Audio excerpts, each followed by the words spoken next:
नीलद्युतिं शूलधरं किरीटिनं गृध्रस्थितं त्रासकरं धनुर्धरं चतुर्भुजं सूर्यसुतं प्रशान्तं वन्दे सदाभीष्टकरं वरेण्यम्।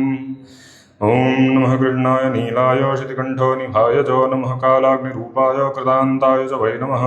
नमो निर्वांसदेहाय दीर्घमश्रुजटाय च नमो विशालनेत्राय शुष्कोदरभयाकृते नमः पुष्कलगात्राय स्थूलरोम्णेऽथ वै नमः। नमो दीर्घाय शुष्काय कालदंष्ट्र नमोऽस्तुते।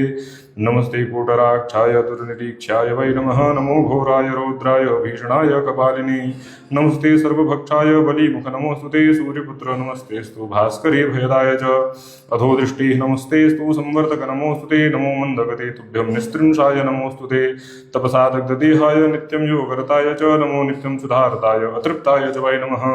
ज्ञानचक्षुर्नमस्तेस्तु कश्यपात्मजसूनवे तुष्टो ददासि वैराज्यं रुष्टो हरसि तत्क्षणात्। देवासुरमनुष्याश्च सिद्धविद्याधरोरगाः त्वया विलोकिताः सर्वे नाशं यान्ति समूलतः।